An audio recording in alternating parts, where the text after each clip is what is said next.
Good morning friend, আবারও একটি daily ব্লগে তোমাদের সবাইকে স্বাগত জানাচ্ছি।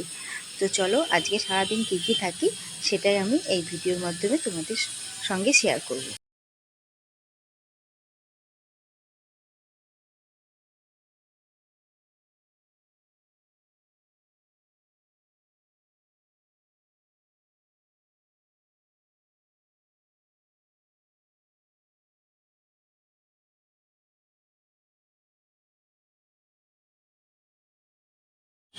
এখানে আমি বাটিতে ভিজিয়েছি চিনি লবণ জল, আর এদিকে দেখো আমার ছেলেকে আমার বর পড়াচ্ছে।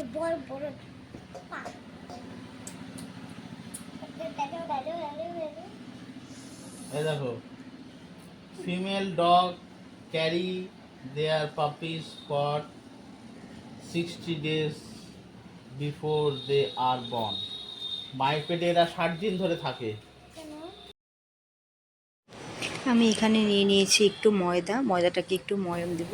এদিকে আমার ছোটো যা করছিল লুচি, সুজি করেছে আর তার সাথে ঘুগনি। তো ও তো আটার লুচি করেছে, তো আমি এমনিতেই লুচিটা খুব কম পছন্দ করি।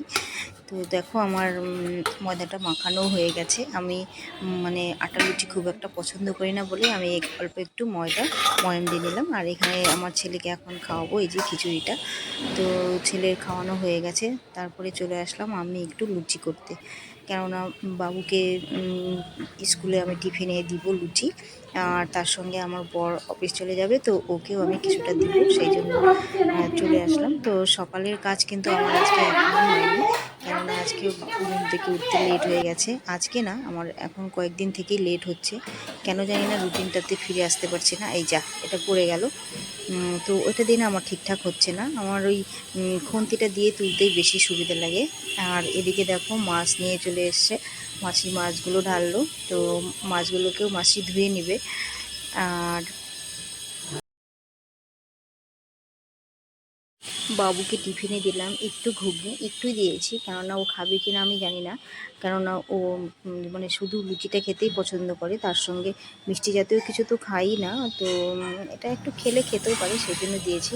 তারপরে রেডি হয়ে আমি কিন্তু বাবুকে স্কুলেও নিয়ে গেলাম। দেখো ওই যে গেটের সামনে ও আছে, তো ও যাচ্ছে। এবার আমি বাড়িতে চলে আসলাম। দেখো আমার আজকে ঘরের কি অবস্থা, আমি বললাম না আমার কোনো কাজই হয়নি। তো এখন যে কী থেকে কি করব আমি বুঝে উঠতে পারি না। তো এদিকে মাসি আবার বললো গ্যাসটা শেষ হয়ে গেছে, গ্যাসের সিলিন্ডারটা লাগিয়ে দিতে। তো সেটাও একটু করে দেওয়ার চেষ্টা করছি, পারি একটু একটু, খুব যে বেশি পারি সেটা না, ওই কাজ চলে যায় আর কি। তবে মাঝে মধ্যে আবার একটু ভয়ও লাগে।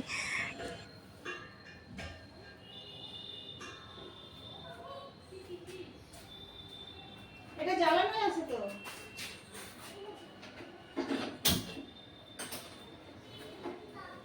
তোমার হয়ে গেছে লুচি?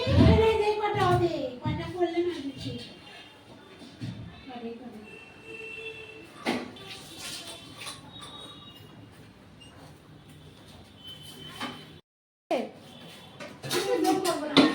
হ্যাঁ মাছটা জোর করবো, ভাজা করবো, আলু সিদ্ধ দিয়ে মাছের ঝোল কি দিয়ে করবো? কি ব্যান করে দেবো,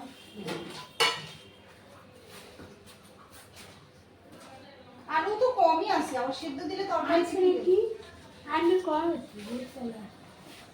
বেগুন আলু বেগুন আছে, বেগুন আলু দিয়ে তাহলে একটু চচ্চড়ি করে দাও। শাকটা আছে মাসি? হ্যাঁ শাক আছে, শাক নাই কিনতে আনে না।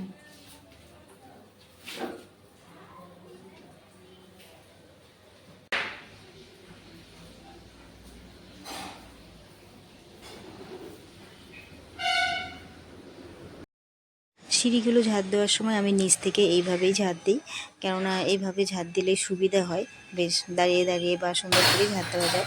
আর উপর দিক থেকে দিলে একটু প্রবলেম হয়। তো তারপরে আমি ঝাঁটটা দিয়ে চলে আসলাম বাসন মাজতে এসেই মনে পড়ে যে পিতাম্বরীটা শেষ হয়ে গেছে। তো যাই হোক, বাসন মাজাটা বেশি ভালো হবে না। বাসনগুলো মাজার পরে আমি চলে আসলাম ঘর মুছতে। বললাম না আজকে কোনো কাজ হয়নি, তো একটু বেলা করে উঠলে এই প্রবলেমটা হয়ে যায়। এবার চলে আসলাম রান্নাঘরে এসে আমি একটু রান্না করব, মাসিও রান্না করবে। কিন্তু আমার একটু নিজের মতো করে রান্না করব, তো আজকে মনে হলো যে একটু ঝাল তেল দিয়ে একটু বেশ খাবো। তো প্রথমে আমি বেগুনগুলোকে ভেজে নেব। বেগুনটা ভাজার পরে আমি আলুগুলোকেও এক্সট্রা করে ভেজে নেব। তারপরে আমি মশলাগুলোকে বাটির মধ্যে ভিজিয়ে রেখেছিলাম, সেই ফোড়নটা দেওয়ার পরে সেই মশলাটা ভালো করে কষিয়ে, টমেটো কষিয়ে তারপরে আবার আলু বেগুনগুলো দিয়ে দেব। দিয়ে তারপরে যখন একটু ফুটবে ঝোলটা, তারপরে আমি মাছগুলো আর বেগুনগুলো দিয়ে ধনেপাতা দিয়ে আমি এই সবজিটাকে নামিয়ে নেব। তো দেখতে থাকো আমি কিভাবে করি। এই যে দিয়ে দিয়েছি, বেশিরভাগটা আমি এইভাবেই করি, তোমরা এর আগেও আমার ভিডিওতে দেখেছো। একটু সবজিটা যত বেশি কষানো হয় তত রান্নার টেস্টটা কিন্তু ভালো হয়। এটা আমি আগে জানতাম না, তবে এখন মাঝে মধ্যে একটু করতে করতে জেনে গেছি। আগে আমার সবজি রান্না করতাম ভালোই হতো না, কেন যে বুঝতে পারতাম না। তো ওইদিকে ঝোলটা বসিয়ে দিয়ে আমি চলে এসেছি কাপড় কাচতে। কাপড়গুলোও কাচা হয়নি, আজকে সব কাজেই লেট। এত লেট হয়েছে না, আর দেরি করে 1 ঘন্টা লেটে উঠেছি, তাতেই এতগুলো কাজ পিছিয়ে গেলাম কি করে যে বুঝতেই পারছি না। কাপড়টা কেচে আবার গিয়ে দেখতে হবে সবজিটা হয়ে গেছে কিনা। তো চলে আসলাম, এসে দেখছি হয়েছে কিনা। মাসিকে একটু বলে গেছিলাম দেখতে, তো মাসি একটু দেখেছে।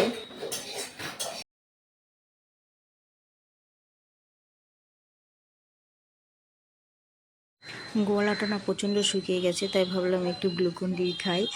তো ওই জন্য একটু গ্লুকন-ডির জল খাচ্ছি।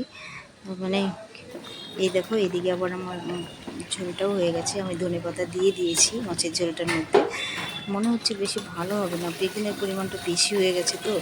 আর বেগুনগুলোতে একটু বেশ বেশি ছোটো ছোটো বিচিগুলো বেশি আছে, তো এই জন্য তরকারিটা একটু তিতাই লাগবে কি না জানি না। তো এখন আমি দেখো স্নান টান করে রেডি হয়ে গেছি, আর কেমন যেন লাগছে আজকে হাত পাগুলো। তো ভাবলাম একটু তেল দিয়ে দিই, এই গরমের মধ্যে হাতে পায়ে তেল দেওয়া, কিন্তু না দিলেও শরীরটা কেমন যেন লাগছে। তো চলে গেলাম বাবুকে স্কুলে আনতে। স্কুল থেকে দেখো নিয়েও চলে এসেছি, ওর জামা কাপড় খোলাও হয়ে গেছে। এবার ওকে বলছি যা বাবা হাত মুখটা ধুয়ে। তো ওকে আমি একাই পাঠাই, চেষ্টা করি ও নিজের কাজগুলো যেন ও নিজে একা একাই করতে পারে। এখন থেকে একটু একটু প্র্যাকটিস করানো হচ্ছে, পুরোটা পারে না, তবুও পাঠাই। এখন আমি চলে আসলাম ছাদে, কাপড়ও মেলা হয়নি, পুজোও দেওয়া হয়নি আজকে।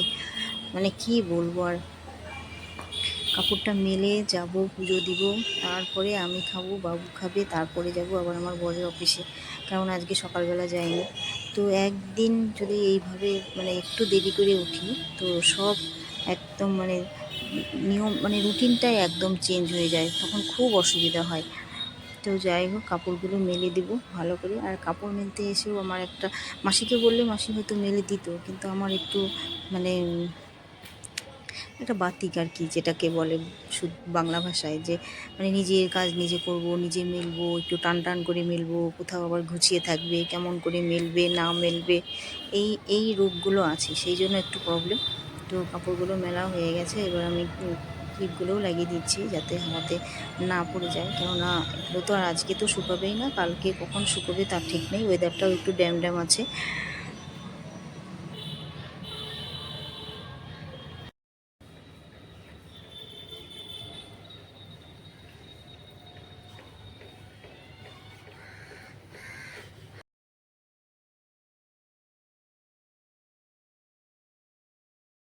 চলে আসলাম পুজো করতে। পুজোর সলতেটা দেখো কতটুকু হয়ে গেছে, কিন্তু আমি আজকে তো বুধবার, বিকেলেই আমি বৃহস্পতিবারের বাসনটা বিকেলেই আগের দিনই মেজে রাখি, তো সেই জন্য আর প্রদীপের সলতেটা আমি চেঞ্জ করলাম না, ঠিক আছে, ওটাই ধরিয়ে দিলাম।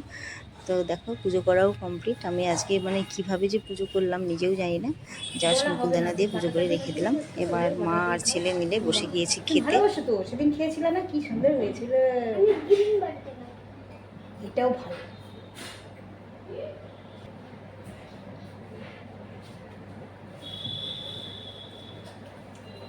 তাড়াতাড়ি খাও বাবা, বসে থাকিস না, আমি আবার সেন্টারে।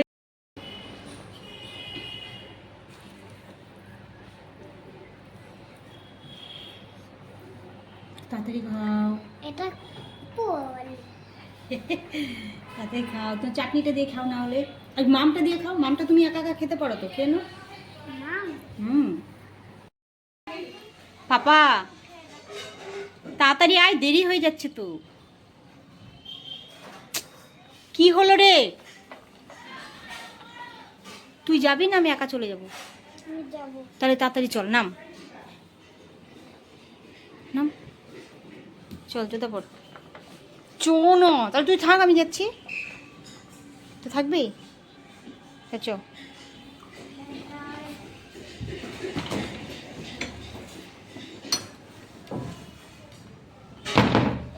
বসে থাক। কি রোদ্রু রে বাবা।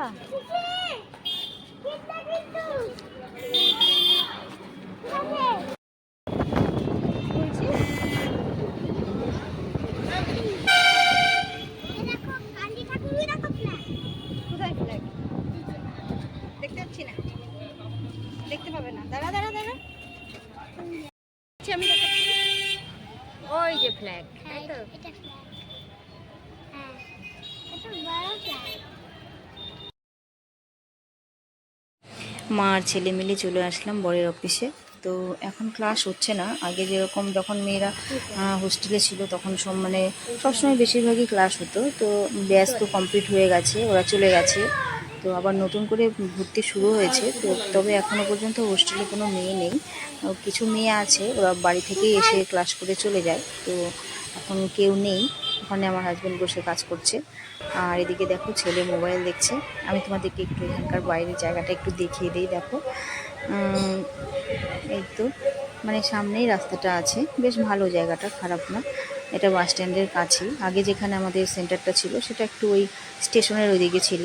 ওই দিকটা থেকে এই দিকটা একটু বেশি ভালো হয়েছে। তারপরে সন্ধে হয়ে গেল জানো, তখন আমি আবার কি করেছিলাম, ছেলের মানে স্কুলের হোম টাস্ক, তারপরে আর্টের খাতা এগুলো নিয়ে গিয়েছিলাম। আমি জানি আসতে লেট হবে, বাড়িতে এসে হয়তো পড়া হবে কি হবে না, তাহলে এই কাজগুলো তো অন্তত হয়ে যাবে। এদিকে দেখো রাত হয়ে গেল। তো সেগুলো আমি ওখানেই বাবুকে কমপ্লিট করিয়ে বাড়িতে নিয়ে এসেছিলাম। আর আজকের ব্লগটি আমি এই অফিস পর্যন্তই করব। বাড়িতে গিয়ে আর সময় পাবো না, বাড়িতে গিয়ে অনেক কাজ আছে। 8টা বাড়ি যেতে যেতে এখনই প্রায় 8টা বেজে গেছে, যেতে যেতে 8:30 9টা বেজে যাবে। তো আজকের ব্লগটি আমি এখানেই শেষ করছি। সবাই ভালো থাকবে, সবাইকে অসংখ্য ধন্যবাদ।